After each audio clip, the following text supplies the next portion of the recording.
Hey,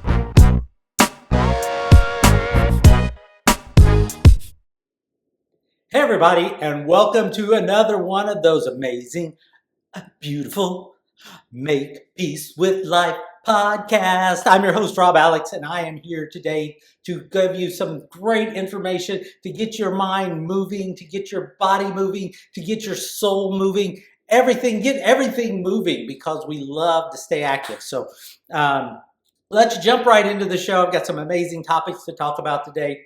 You have to excuse me if I have to take a drink of water. So I've been talking a lot here lately. So if I have to take a drink of water, please excuse me. I have to take a drink of water. Our first topic today is why be normal? I can attest for you from a fact that I've never considered myself normal, never considered myself average. I would not, and I would not expect that out of you. Why do people want to be average or normal? We trying to fit somebody into a box to where you fit in, and maybe it's because it takes pressure off of you. It takes focus off of you. If you don't like being the center of attention, you don't like to be put into spots where you need to stand out or explain yourself all the time. I can understand that because some people, not everybody is like that, but our normal changes all the time. Now, as we think about that, our normal changes, and it's kind of generational, if you will. This is normal in this generation, this is normal in this generation, and so forth and so forth. And sometimes they come back around. For example, in the 60s, bell-bottom pants are all the rage. And oh my gosh, I remember in the 70s having a pair of pants that weren't bell bottoms, but they were kind of big. They kept getting stuck in my bike chain. I hated them. I did not want those in that time and frame. In the 80s, yeah, I had a mullet. Mullets have come back around nowadays, but there for a long time they were laughed at and they were mocked if you had a mullet in that sense. But they're starting to come back in again. So everything, especially fashion-wise, the normals change. But as individuals, when we were, let's go back in our time machine, back to when you were a young child, and your parents probably told you can do anything you want, you can be anything you want, you can, the world is your oyster. Go make what you want. So when you were sitting on the playground or in your bedroom, you weren't ever sitting there going, I just want to be normal. I just want to fit in. I don't want to draw any attention to me, because we had dreams. We had dreams of grandeur, of being something big. Maybe it was being that rock star, or being a big lawyer, or a sports celebrity, or president, or congresswoman, anything like that. We all had dreams of grandeur. And somewhere along the lines, we got put into that, you need me to be more average. You need to put those dreams away and become more average. One of the things I remember, one of my very first things I wanted to be was a professional baseball player. I loved Johnny Bench. I wanted to be Johnny Bench. But as I grew, and at some points they wouldn't even let me catch. And that was the position I wanted to be, because that was where my superstar played at. He wanted to be a catcher, so I wanted to be a catcher. Sometimes they wouldn't let me, or on the basketball court, I wanted to be. I loved playing basketball, but obviously my size was not dictative of that. So I got put in that average category, or that average box, that the average person doesn't become a sports celebrity. The average person doesn't become a great musician.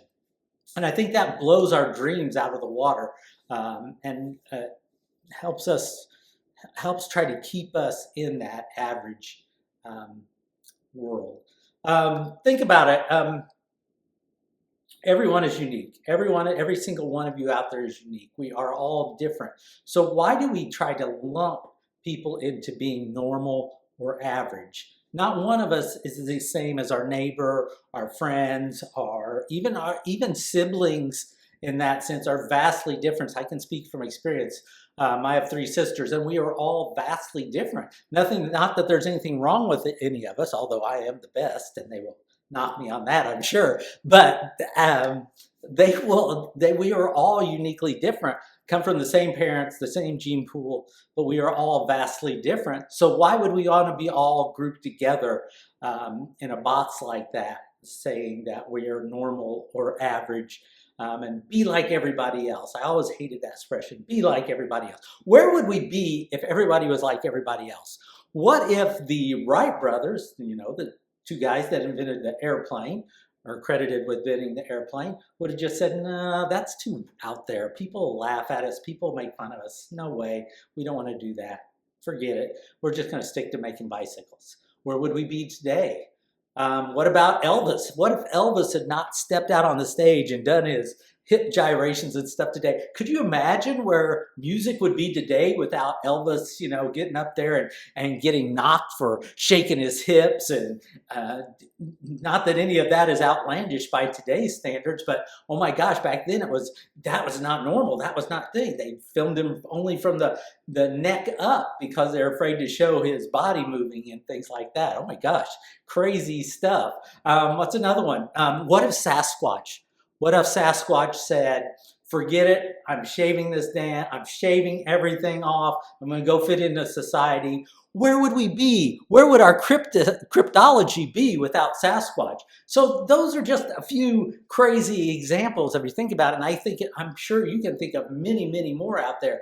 People that have discovered cures for diseases, people that have brought us amazing technology. Where would we be if they'd have thought, I just need to be normal. I don't want to think outside the box. I don't want to be outside the box. That's where it is. And I'm bouncing around today because I'm full of energy. So I think our weirdness is our superpower. That's what sets us apart from each and every one of us. And I say you use the word weirdness, but it's not like you're a weirdo. It's like we all have unique characteristics that allow us to do things that other people can't.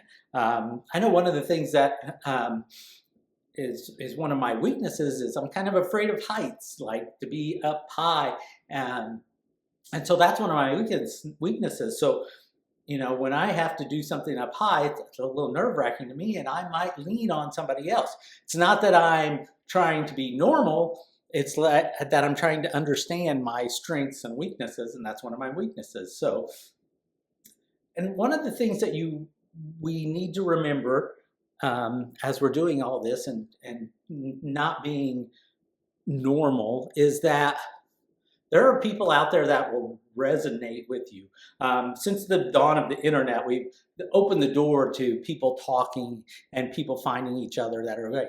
But when you just be yourself, there's this expression, be yourself and you'll attract your tribe. So what that means is if you be yourself, you will find like-minded people. They might not agree with you totally, and we don't want that. We don't want everybody to agree with us totally. But they're going to be like-minded, or they're going to be open-minded like you are, or they're going to have similar traits as you are. So you get along in an amazing fashion.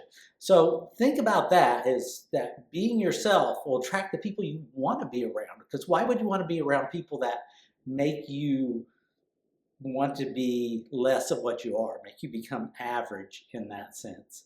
I think being confident and just not feeling like you have to fit in is a big part of this. Very confident people, they don't care what other people think. It's not that they don't care about the other people. They don't care if what they're doing is making them happy or making them feel differently towards them. They don't care because they know that they will attract the people that are with it. So in the sense of things, as we're looking at everything, you're not going to find peace, as that's our main motivation here. You're not going to find peace, you're not going to make peace with life by trying to fit in, because that's going to create inner turmoil in yourself. Now, I'm not saying you have to, be the center of attention or be out there at every event, because that's not for everybody, but be yourself. Don't fit into things. If you like comic books, like comic books. If you like cooking spaghetti, cook spaghetti. If you like whatever you like to do, do that. And don't think anything less about it. If somebody says something, you just say, this is what I like to do. So with that, this is coming into the end of our first segment here. I'm going to challenge you all out there to do one thing this week that is uniquely for you. One thing this week that is uniquely for you. I can tell you right now that this morning I did a couple of those things. I went out on my bike ride today. which I love to do. I don't care. I get out in the morning. I ride. I don't have any agenda. I'm not on a timer. I just go out and I ride. I enjoy it. I love it. It fascinates me. And then the second one is doing these podcasts.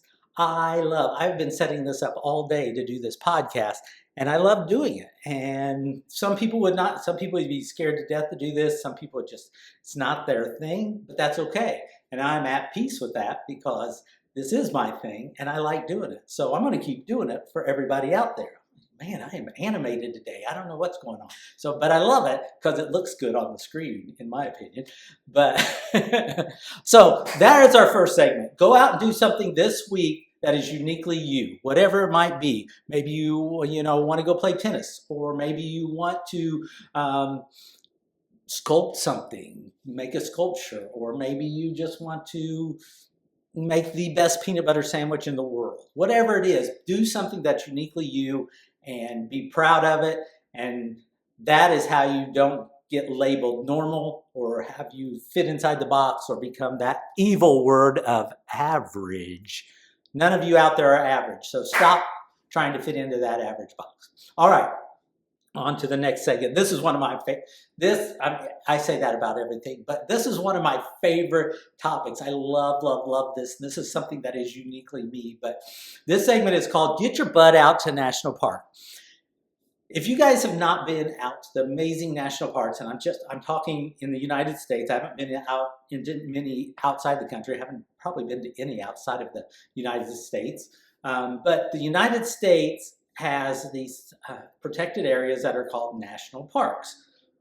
Teddy Roosevelt set this in motion a long time ago, probably in the 50s, I think. Don't quote me on that, but in the 50s, he started setting land aside to protect the beauty of America, and it is still going and going strong today.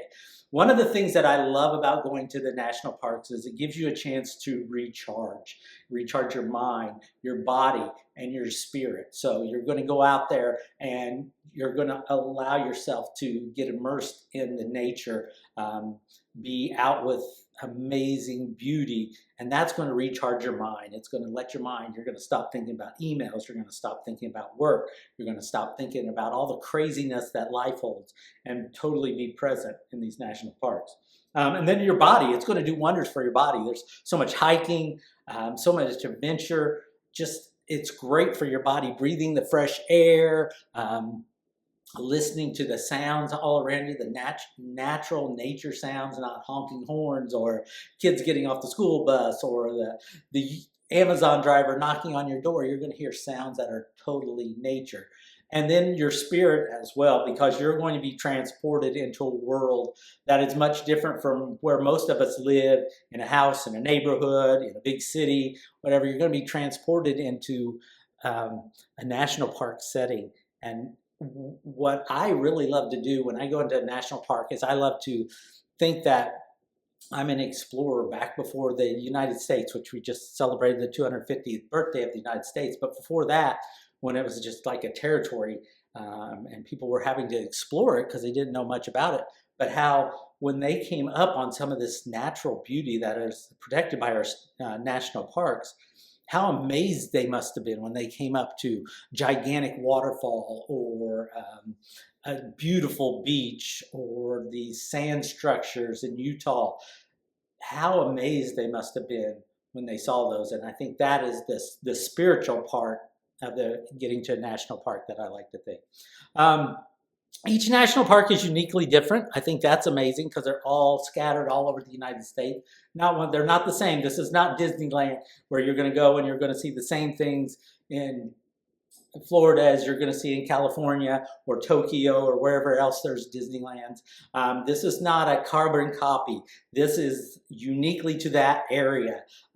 It's amazing. So, we'll get into some of more of the uniqueness of all the national parks as we go into this. But I sat down and I printed out a list of the top 10 national parks, and the top 3 were let's see, it was Great Smoky Mountains National Park in Tennessee.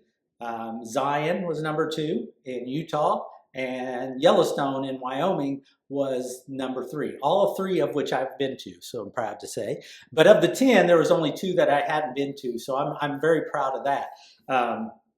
But like I said, there are 63 of these parks all around the world, or all around the United States. And my mission is to try to get to as many of them as I can before I bite it. And one of the ones on the list that I haven't been to yet is Yosemite, and that's my next one. That's where I'm going next, to knock that one off my bucket list. And then I'll only leave one in the top 10 that I have not been to.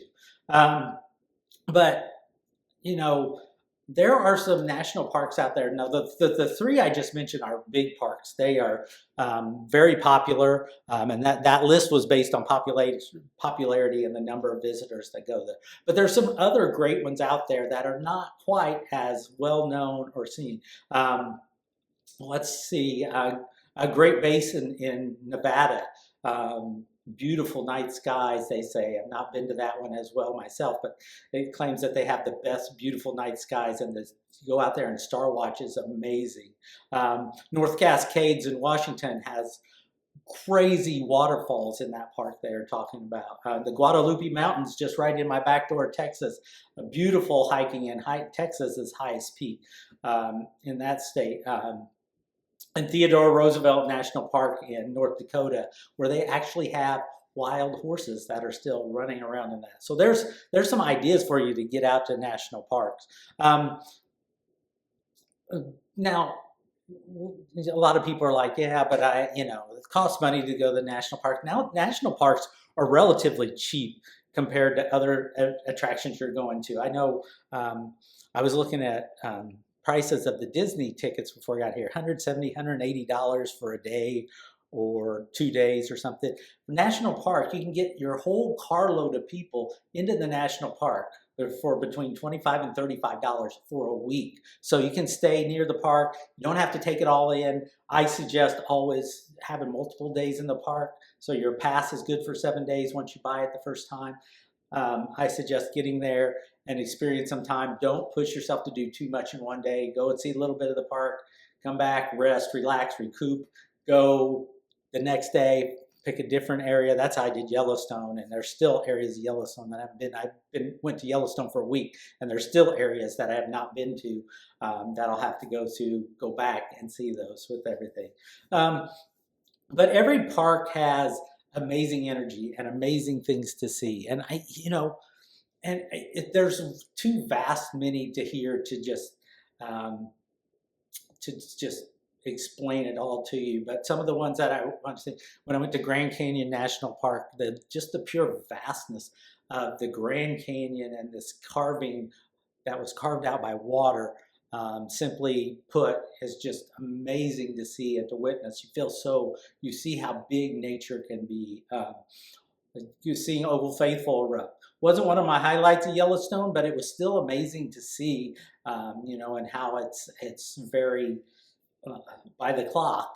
That's the most predictable geyser that they have in the park. So that was great. Rialto Beach in Olympic National Park, just got back from that trip.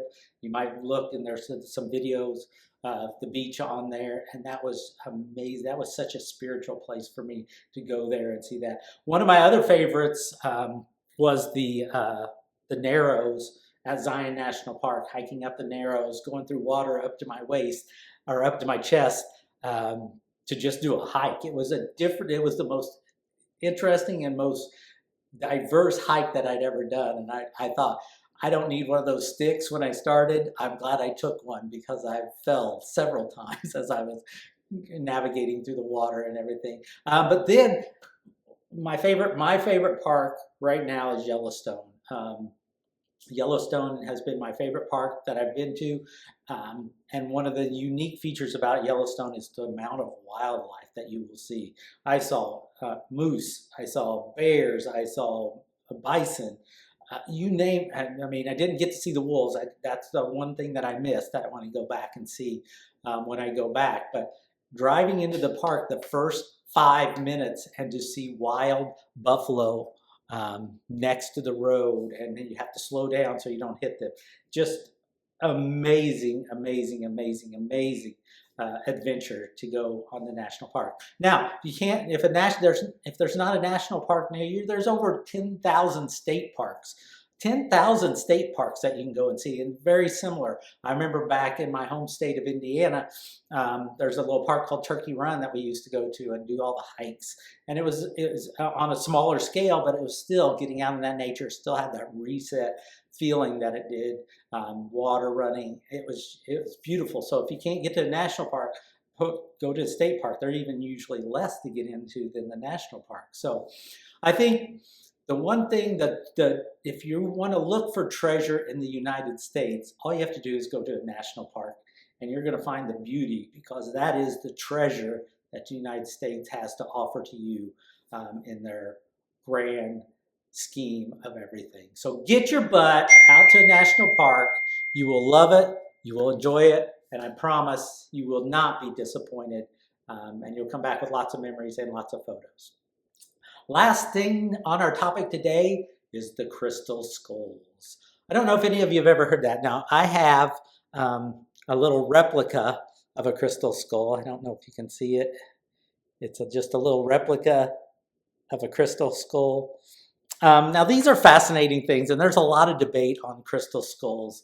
Are they ancient computers? Are they alien artifacts? Are they just interesting paperweights?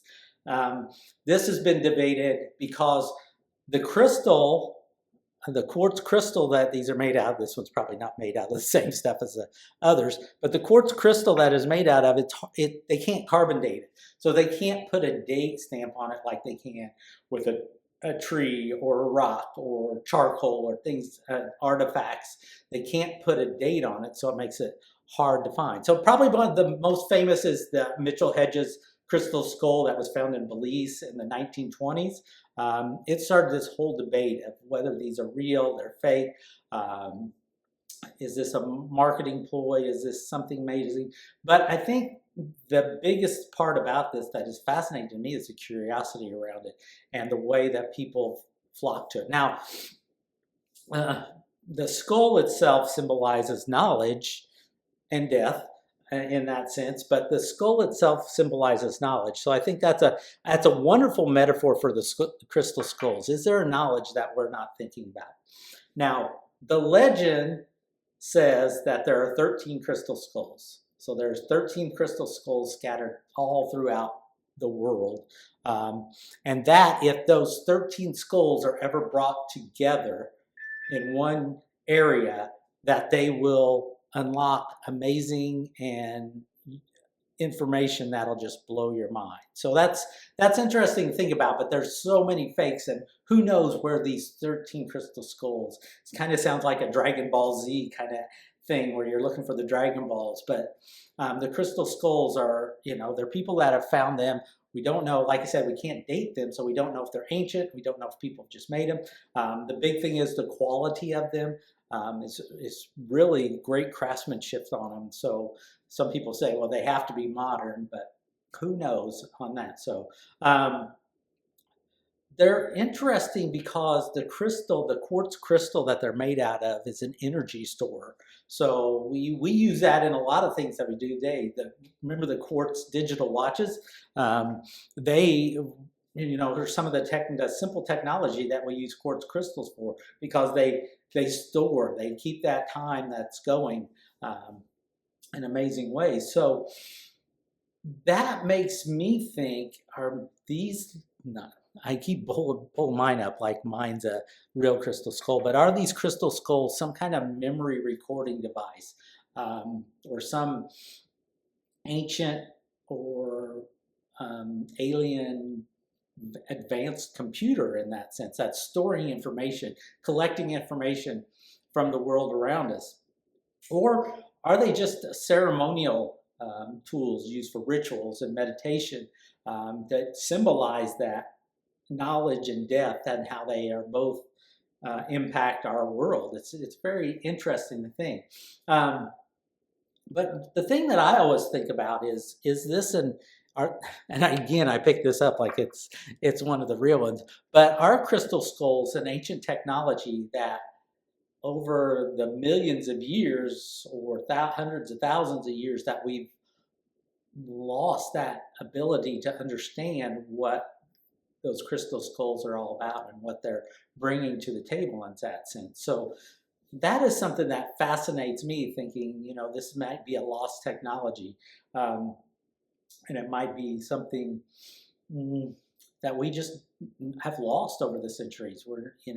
We like to think that we're more technologically advanced than we were back then, but could it also be that something happened, or we had a lot of technology and something happened and we went back to the drawing board and became dumber in that sense, and we had to rebuild that intelligence level? It's a possibility. No matter what it is, I think the mystery around it is so fascinating and so wonderful that it keeps us guessing and it keeps us searching for things.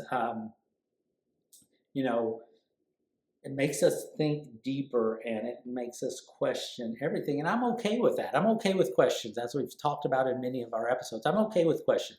I like more questions because, we stop asking questions. We stop searching for things. We start thinking that we are better than we are, that we know more than we know, because there's nothing else to question. So I think questions are an evolution of our life that'll keep us going and reaching for more and more and more and more. Now, so no matter what you're feeling on the crystal skulls is, I'm going to pick it up again. I know, I'm going to show my crystal skull. I'm so proud of my crystal skull. I've had it for a long time and it's so fascinating. But as we move on to that, out of that, one of the things that I've remembered over the last couple of podcasts is I have not done the energy pool. So we're going to take a few minutes to fill our energy pool. And if you're not familiar with our energy pool, we make a metaphorical pool of water where everybody dumps their energy into it. Everybody fills the pool. And now, don't worry, we have plenty of energy. All of us have plenty of energy. But what we do is this energy pool, we fill it up. We fill it up every podcast. And then we allow people to come that are watching this, that need some help, that need some assistance, that are having some difficult times, to soak up some of that energy because we got plenty. It's not going to run out. It's our only renewable resource that I know of, that we can keep filling that up. So we set for about 30 seconds in quiet. The people, we fill the energy pool, those that have extra energy, like I have extra energy today. I don't know what's going on. So I'm going to dump my energy into the pool. And those of you that are needing assistance, needing help, are allowed to come and take some of that energy out to help you out. It's a community way of supporting each other. So we're going to set for a few seconds and just be quiet, which is hard for me to do, as I've said. And I'm going to fill my energy pool.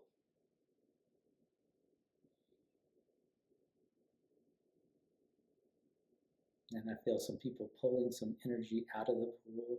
That is wonderful. Glad we can assist. Glad we can help. Beautiful. All right, we filled the energy pool. People have got energy out of the pool. Last thing of the day, last thing of the podcast is our song of the day. Our song of today is Make You Feel Better by the Red Hot Chili Peppers. This came off of their Stadium Arcadium album in 2006. And this song, as many of Red Hot Chili Peppers are my favorite band, just so you're aware. I've got a few favorite bands: Red Hot Chili Peppers, Billy Idol, Dirty Heads, Mod Sun. Those are bands that I like because they bring energy with them whenever they sing. The energy that I enjoy, that I soak up. So go listen to Make You Feel Better by the Red Hot Chili Peppers. It is a jam. It is an energy-filled jam. The lyrics are amazing. And it's just a great song if you're feeling down about anything, or if you're having struggles in life with anything, much like our energy pool is there to help. This song will help you because it'll get you moving. It gets me moving. I mean, I'm hearing it in my mind right now, and it's almost making me want to dance it. None of you guys want to see that out there because it looks terrible, but I'll still do it once the video's off. So that's the podcast for today. We probably ran a little longer than normal, but hey, I had energy out the wazoo today, so had to share it, had to get it out to you guys. So that is it for the episode number 11. We're on number 11 already. It's so crazy. So time to go make peace with life. Go get a shirt. Make sure you get a shirt. You look good in it, and you fill your energy up. Peace. I'm out of here.